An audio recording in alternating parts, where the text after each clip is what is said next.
Welcome back for day 12 Hey everybody. of our 21 days breaking through matrix programming. Welcome. Thank you for watching. My name is Jona, Bryndis. And I'm Jeff Casper. And we're going to be your energy trainers and energy coaches here for today for the next 30 minutes or so. And let us know where you're watching from. If you're watching this as the edited version, then let us know anyway. We have been going through the deeper layers of our inner conditioning and programming and showed many different angles and reasons why it's important to look at certain things. Mm-hmm. And we're getting into the active phase now, in the active self-healing phase, meaning that so far we've investigated a lot of things and took an inventory and wanted to become more aware of things. We've kind of debunked some of our ego perception. We've looked into how our ego plays with some of our perceived weaknesses or pressure or stress that we're in, and how that creates false self, shadow, and all kinds of incongruent behaviors or even beliefs in us. We've examined how some of these beliefs create judgments in us that basically disrupt our inner connection, and also how it leads to us externalizing our inner higher power. Today we want to look at how we can work on actively bringing all this back together. So when it comes to understanding the matrix programming behind that, you will probably have some really cool insights today, because we're at a point where we can summarize some of the major factors that lead to us feeling controlled from the outside, or feeling controlled from our own ego for that matter. Yes, and we love seeing where you guys are watching from. This is fantastic. Yes, thank you. So on day 12, we're getting into the place of harmonizing and balancing things within. And before we can do this, yes, and we love your guys' comments too. Thank you. Mm-hmm. Before we can do this, we got to look at what creates imbalances in us. And this is a little bit of a recap, but also once more with another layer added to it, namely what happens to us when we are under the influence of, say, outer or inner factors. We've looked at some of them, and we've also more or less acknowledged that there were invisible ones, that there are hidden ones. Okay, so we can't always be 100% sure that we know exactly what contributes or what leads to a certain energetic state that we are in. And remember, a few days back we talked about causation, and how causation is really not the main question here. It is not about what was there first, the chicken or the egg. It is how we deal with it, what we do with it. All right, so let's continue to focus on our ability to make changes, because this is why we originally came here. All right, so yesterday we talked about the dualism of humanity, you know, the archetypal dilemma that we all have. We have a finite soul and infinite soul and a finite body, and that creates quite a bit of resistance right there. Yep. There's nothing we can do about this. This is a contradiction right there. And matrix programming has a lot to do with that contradiction, because it plays on it. And yesterday we explained how the lower chakras, the stuff in us, the emotional stuff and the mental stuff and the physical stuff, which is primarily located in our lower chakras, how that contributes to us being imprisoned in that 3D matrix that we are experiencing. We do know, though, that we have an infinite soul, and we know that we have a part in us that is not really bound to it. Anyone who's ever meditated or energetically sensitives, empaths, or awakening people like yourselves know that there's more than just the 3D existence. And that then is what boils the breaking through the matrix programming down to how can we connect with these higher vibratory parts in us without neglecting our 3D existence, you know, our physical, our families, our finances, our, you know, practical life, and still fully connecting with this true self aspect within all of ourselves. And this is the fine line that we need to learn to navigate. And that's why we're talking about balance today, because balance is what ultimately helps to neutralize any kind of contradiction, conflict, inner or outer, resistance, any kind of dualism. Basically, in a position that we try to hold on to. Anytime we're in a positioned state or positionalized state, our balance begins to sway one way or the other. So by working through this and learning that the importance and the power of balance, we learn how to not be attached to either side. We learn how to stay in the middle, and then we have more options to have choices and to change. Yes, and you can now imagine why we talked about all these mental beliefs, all the ego perception fallacies, because those are the ones that ultimately polarize us. They make us believe that things are in a certain way, period. They lead us to the black and white thinking. They lead us into fear. They lead us into powerlessness. They lead us into anger as well. And they also lead us into pride and specialness, which these are all things that have to do with our lower chakra fixation.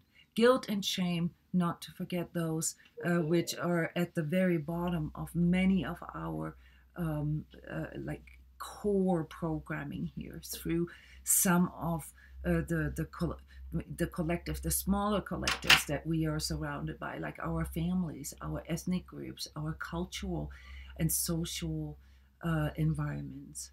And so we have to take this apart a little bit in order to put this back together and understand that these different layers all affect our inner and outer balances.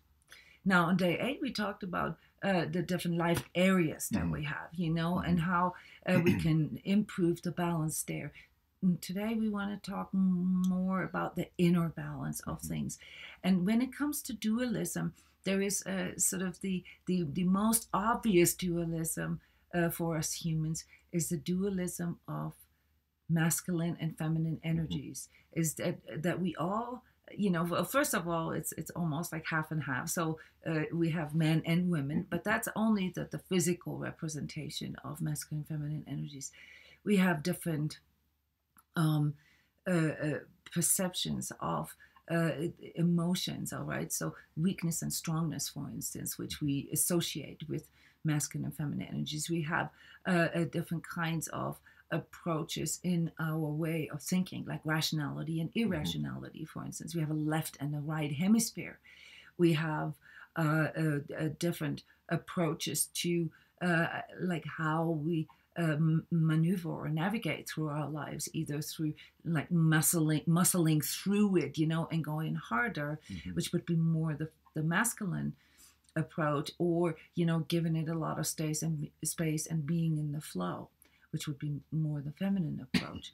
And then energetically, we also have aspects that have to do with hands-on, you know, attachments that we have in certain areas, such as deep distrust or disdain towards the other gender that affect our personal energetic balance without us being fully aware of it. So there are many aspects in our lives that are influenced by an inner imbalance. And I think we are all aware of this, that we all have these masculine and feminine parts in us. Naturally, of course, there's a higher gravitational propensity for, like, say, men to see masculine energies as their source of power. And the same for women. We see the feminine approach, the feminine energy, as a primary source of our power. But ultimately, we all have these two parts in us. And one of the biggest tasks here when it comes to overcoming dualism altogether is to start with our connection with masculine and feminine energies within us. Mm-hmm. And why is that the case? Because the earliest representations of masculine and feminine energies, which are our parents, which are the ones, that actively sort of go into this creation process, to make us, right? They are basically the archetypes that we are composed of. And here you can imagine that depending on our relationship with our parents and our first experiences in our upbringing, and then also in our early developmental stages, how we identified with masculine and feminine energies can be a massive contributor to inner imbalances. Yes. And so on this journey that we are guiding you through here on how to approach this, which once more, they do build upon another, but they're not always coming forward in that same order. Mm-hmm. So we're looking at it from different dimensions, which means ultimately they all have to take place simultaneously, at the same time. But of course, our mind and our understanding of things functions in a linear way. So we have to take it apart and present it in a linear way. But ultimately, those are things that ideally, take place within you simultaneously, meaning that, you can look at your shadow part and you can also look at your masculine and feminine aspects at the same time. Mm-hmm. And just so you know, more than not, or more often than not, they are actually connected with another. Yeah. Yes. So they feed into another, yeah. Not just the shadow and the masculine and feminine, but also our relationship to guilt and shame, our relationship to fear, our relationship to pain, our relationship to anger, and our relationship to pride or specialness have a lot to do with our relationship to masculine and feminine energies within us. Which makes it so important to do this balancing work, because by doing that, you begin to see the imbalances you have with both. Usually it's both, not one or the other. And by harmonizing that, by letting go of some of the personifications, the limitations, the harmful beliefs, you begin to see how imbalanced some parts of your life are. You can actually sense it and feel it. Like Jona's talking about, all these things tied to emotionality and thinking processes. And by doing this, what you're actually beginning to hit is almost every aspect of your journey. It's really amazing what can happen as you do this work. Yes, and I want to just send my gratitude and some extra attention here to all the countries represented or continents represented here today. It's wonderful to have you all there. If you are missing out the beginning, maybe that's because you're not subscribed, because those who subscribe to the channel, they actually get the notification when we are online. So smash the like button, subscribe to the channel, and then you'll always be up to date. Yes. All right. Yes. So we're looking at a part of our energy now that has to do with coordinates, really. That has to do with how well can we maintain our own space. And we've trained you guys to go into your heart and to find that center of your center, that deep, safe space within. But then it also depends on how that space within you is located, okay, and how your energy is located or positioned within the bigger scale of things. And so we often find things in our life that have a gravitation towards a specific direction. And we had this question yesterday, what if I find that a certain chakra, for instance, is oriented towards a certain side, more to the left or more to the right? And these are the energy work aspects of working with masculine and feminine energies. And we're going to give you some implementation tips here on how to find out more about this, like what, where your energy gravitates and where you have to make these active balancing steps. But before we get there, I just want to real quick excurse into collective energies a little bit and why this is such an important subject. Over the centuries or millennia, well, I can't really vouch for that. I wasn't there, at least not with the full recollection of it. Masculine and feminine energies have either competed or cooperated with another. And a lot of the conflicts in humanity, wars and so forth, have to do with masculine and feminine energies being in balance, have to do also with men and women, of course. But if we look at our Western society here that has undergone a pretty much clearly emphasized masculine energy, at least for the last, 2,000 years, all right, then we can see that some of the imbalances in our entire collective have to do with, the feminine not being sort of emancipated, if you will. But of course, emancipation not in the sense of being better as the masculine, but being, balanced out and equalized so that both can come together. From energy work, we learned that everything that is composed, of, say, these different polarities, the positive and the negative, the masculine and the feminine, that they can only efficiently produce, an advantageous creation if they can work together, if they can fully balance and with that also neutralize themselves. In other words, the equality or the emancipation aspect that I'm bringing in here has nothing to do with social behavior or political things. It has something to do with the energetic neutrality that we all want to be in, so that we can be congruent, so that we can access, our higher vibratory skills, so that we can move into a most coherent, most advantageous creation process. And we're going to come back to that here on day 14 one more time, because there's a third component to this. But today I just wanted to express how important it is to see this balancing, and especially in regards to masculine and feminine energies, is one of these collective awakening tasks. So with pretty much every person entering into their own deeper awakening process and spiritual emergence, the subject masculine and feminine energies will pop up. And here at transCODES, where we work with people's energies every day, 24/7, 365, I can share with you that this is even for people who are very aware, who have learned energy work, have been practicing energy work for many years. This remains one of the core issues for everybody. Yes, hi.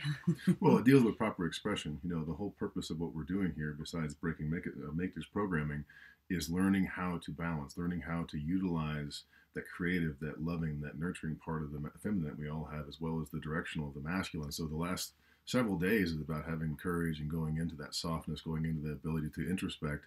And now we're getting into more of that action phase, being able to go for certain things and learn how to harmonize that and learn how to feel it first, of course, then harmonize it. This is also the reason why there's two of us here, okay? And if you have noticed this, maybe between the two of us, there is no clear boundary between, who is the more masculine, who's the more feminine part. So when people learn to work with this, and then they don't really have to stick to these opinions, these beliefs, these polarities. All right. So when it comes to masculine and feminine energies, we're not talking about, the looks, the outer stuff. We're talking about the approach. So I gave you a few hints here as to how to align to masculine and feminine energies. The main work really has to be done here.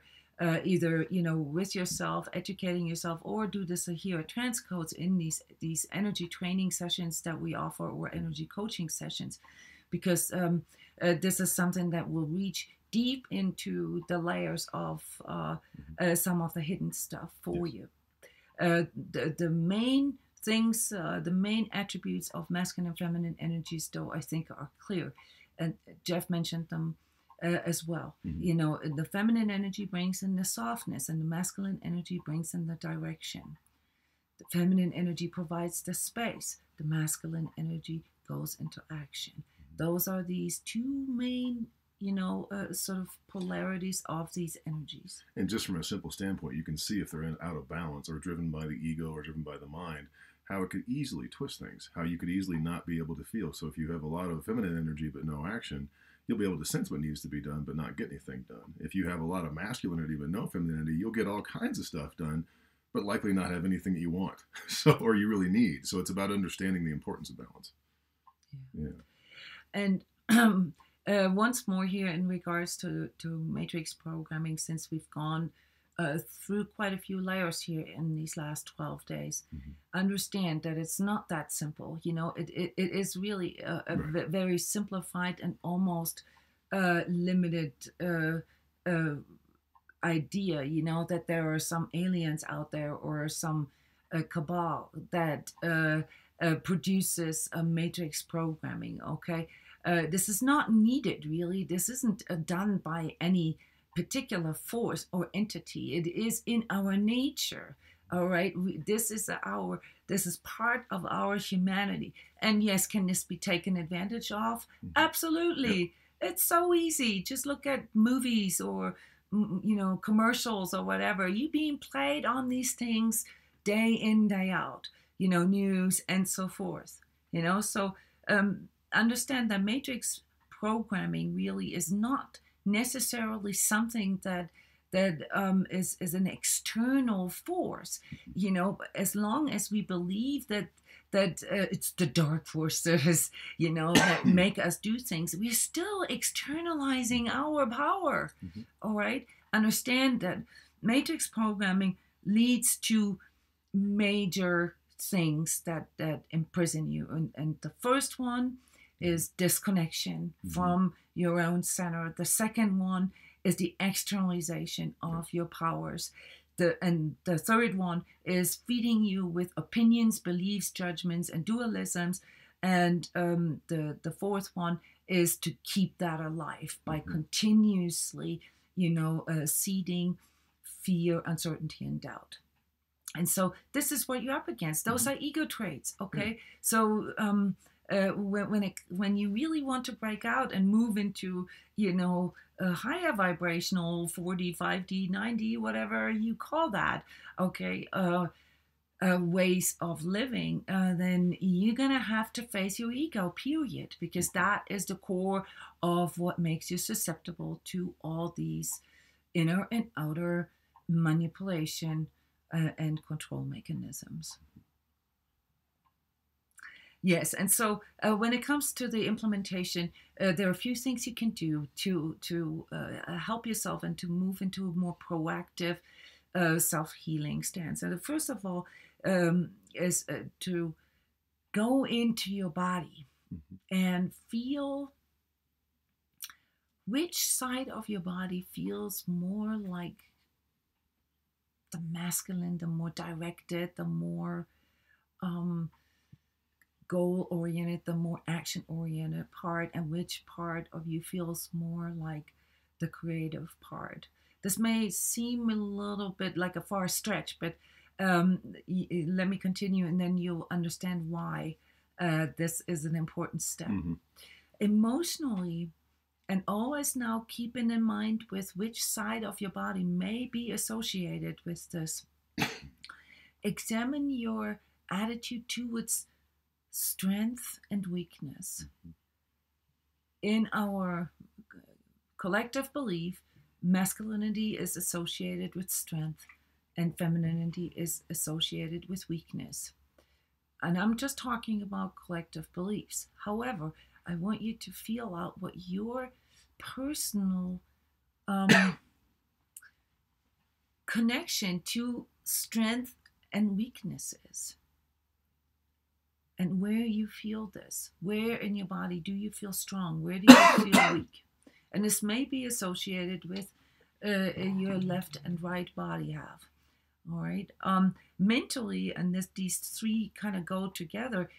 Observe your attitude to certain things. You know, is your attitude that you have to go harder, that you have to, you know, muscle through everything, that you cannot show any weakness?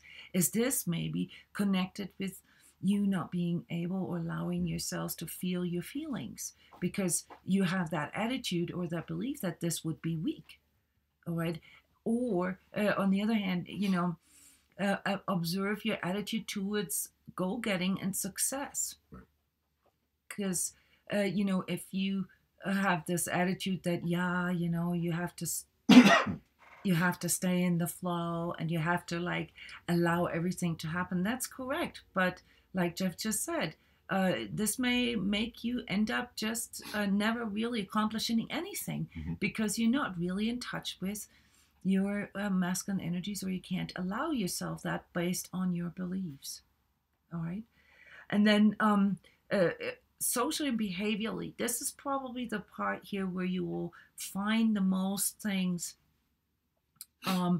that you can reflect on, and that is your approach. How do you approach issues with your relationship? How do you approach work-related issues? How do you approach your life? Do you go into this place of powerlessness? Do you go into a place of victimhood? Or do you go into the place of trying to overpower and control everything or everybody?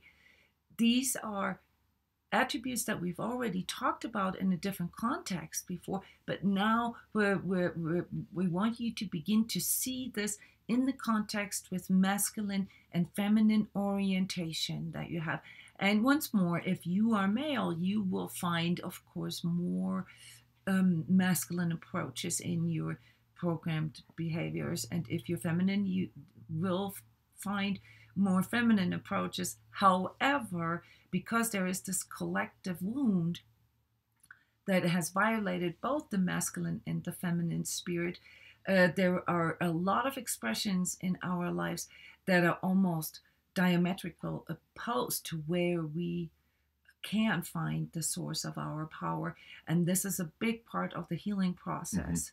Yes. You know, for women, for instance, to reconnect, to fully reconnect with their femininity, and for men to fully reconnect with their masculinity, that it's okay to be a guy, and that it's okay to be a girl, and that all these attributes and these energy forms that come in through the balanced relationship with these energies within us, that this is where our power comes from, and not from trying to overpower or manipulate the one or the other. And just here on a side note, I've written a lot of articles about this. I'm going to post them here with the video, but there's you know, tendencies in our society with certain medical problems, the cancers, for instance, of our reproductive organs. You know, the prostate cancer in men and the breast, ovarian, and uterine and cervical cancer in women has a lot to do with this violated inner relationship to our own source of power. And I just want to throw this out there at all of you guys, and maybe some of you have issues in these with reproductive organs and also infertility. The healing path here lies in what we've talked about today. On a spiritual level, of course, I mentioned this before, masculine and feminine energies represent the divine father and the divine mother principle in us. And as you can imagine, if you have a difficult relationship or difficult experiences or traumatic childhood experiences in conjunction with mother and father energies, then you will find a lot of resistance there. Yes. You will find a lot of imbalances there. So the inner child work that we're going to look at on day 14 will give you some practical tips on how to approach that. But you got to understand that if your basic resistance here is, like, say, you have massive issues with, with your mother that influenced everything basically in your life, and as a consequence, you have developed sort of a disdain towards femininity, and the representation that you were exposed to. It's very difficult for you to build a free and compassionate and loving relationship to femininity altogether. And now imagine what this does to a woman. Mm-hmm. Now imagine what this does to a man. Mm-hmm. So there is no escape. We're always going to have to deal with masculine and feminine energies, because we constantly live with the representations of this. And there are some more spiritual or esoteric representations of masculine and feminine energies. And one of the simpler ones, or the easy ones, of course, is the moon and the sun. That's part of most cultures. The moon representing feminine energies and the sun representing masculine energies. But we recommend to work with less connotated energies, such as, for instance, the earth, the Mother Earth as the representation for divine energies, and the cosmos, or light as such, as representation for masculine energies. The reason why we do this is because we are aware how difficult it can be to actually make peace and reconcile with masculine and feminine energies within. Mm-hmm. And that's why we're doing energy work with this. Our second most popular energy training is in that area, because we need to find ways to bypass these pre-programmed and conditioned issues, and polarities, personifications, and the personifications. Yeah, just give yourself a wide berth here, and like we've been talking about almost every day, or almost every other day, really don't try to go, forgive yourself a bit and give yourself a bit of space, because there's a lot of judgment around this. There's a lot of judgment around other people with these things, and towards ourselves. By understanding that and going into a space of compassion for yourself, and even for others a bit, you actually have a chance to sense and feel this more. Yeah. And the sensing and feeling also extends to some of your maybe unaware attitudes, mm-hmm. Such as degradation of the other gender, through jokes, through opinions, through like, oh, all men just want the same, or all women are, talk a lot, or are too emotional, whatever. Those are all opinions. Right. That have, you may have had the experience here and there, but this is not honoring masculine and feminine energies. This is degrading, and therefore often expressing where the issues are within yourself. Mm-hmm. In order to bypass these false representations or these misunderstood energies, in energy work, then we literally work with this left and right orientation of your energy. So some of you know this, that there is a culmination of issues on either side of our bodies. And you may have not noticed this yet, but there are things such as you may have an increased number of scars on one side of your body. Or if you look at your face, you will notice that your right side or your left side has a whole different expression, and that usually shows you how these energies are kind of schismatic, or also what kind of attitude you have towards them. A lot of times when people have chronic issues on the left, on the right, it indicates a part of what is missing, part of what is imbalanced. Mm-hmm. So let's say for the majority of people who are right-handed, the right hand side of the body is associated with masculine energies, and the left-hand side is associated with feminine energies. And so a lot of people will find that, you know, there are things on especially women, that there are things on the left side that are really kind of damaged or caved in, or in the face, drooping down more on the left side than on the right side, because this feminine energy has been so undernourished or neglected for such a long time. Yes. So that's what we recommend you to do in order to implement energetic things, is to really feel out into the inner orientation of your energies, and maybe how they play out, or how they manifest in your physical, because that's an indicator for you as to, you know, even if you can't feel it yet, but you know, it's already manifested in your body. Yep. So the energy work technique that is associated with this lesson today is inner fusion, is to really go into this reconciliation between the two parts. And there's many different energy work techniques that can be used for this. The primary energy training transmissions here at transCODES are called divine masculine and feminine, which teach a person active, you know, like working together with these two energies from within. And of course also the grace integrity. Grace integrity has a lot to do with reconciling with masculine and feminine energies, but more in the sense of the emotional integration and the mother and the father principle.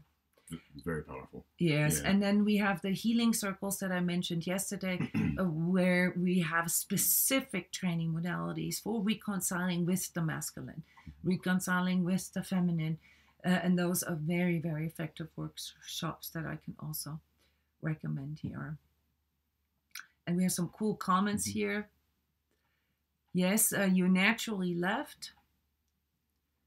But you learn to use right as a choice. Okay, you mean left-handed and right-handed?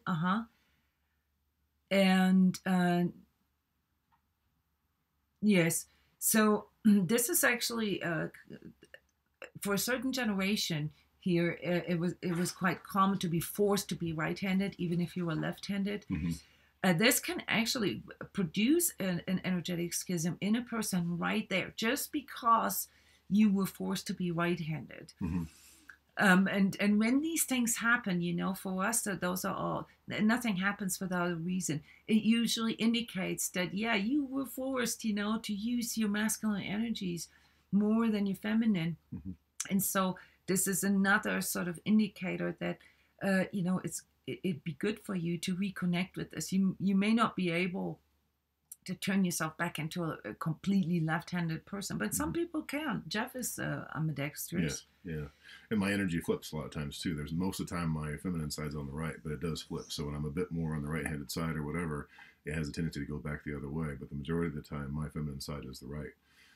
But it can change. And like things like this, where you're talking about where they forced it, yes, it can definitely affect things. So take some time with that and just feel into that, because a lot of times with the left-handed side, there's a lot more creativity. There's a lot more you know, ability to connect with that intuitive part. But if it's been pushed or forced away slightly out of programming, a bit of time into that to feel into that can help break that down a bit. And your homework is going to be exactly that. Observe that. Yes. Observe how you feel towards these different things. One more example here, for instance, when I'm more in my masculine energy, and imbalanced, so my handwriting changes, my voice changes, the way I walk, the way I talk, even the way I dress changes. All right, so your homework is to pay attention to that. It's not anything that has to produce specific results, but just connect with this so that you are better able to discern whether you may be going too far to the right, you know, too far into your masculine, trying to overpower, trying to muscle through things a little too hard, or when you're too much on your left, when you're too much into like, no boundaries, no direction and so forth, so that you can identify more quickly and more efficiently what you need to do in order to actively balance this out. This is beautiful work, and this will probably take more than, just one day, obviously. But just paying attention to this, to these two aspects of you, will already lead to a spontaneous balancing. And then it's a matter of developing compassion and self-love, to bring those aspects back in, and slowly learning, just like with all these other things in our lives, to integrate them, to catch them before it can get too far out of balance, too incongruent, so that you don't, slip back into your ego/matrix programming. All right, this was it for today, guys. Tomorrow we're going to be talking about connecting. So day 13 will be about connecting, and we're going to add the mystical component here to our journey. So we're going to talk about some of these really cool mystical things that we can experience when we truly connect within. So I'm looking forward to tomorrow. Yes. And once more, push the like button, subscribe to the channel, and share our videos. And we're looking forward to seeing you here tomorrow, 1 hour early for the last time, and then back to 1 p.m. Denver time. Thank you, everybody. Thank you very much.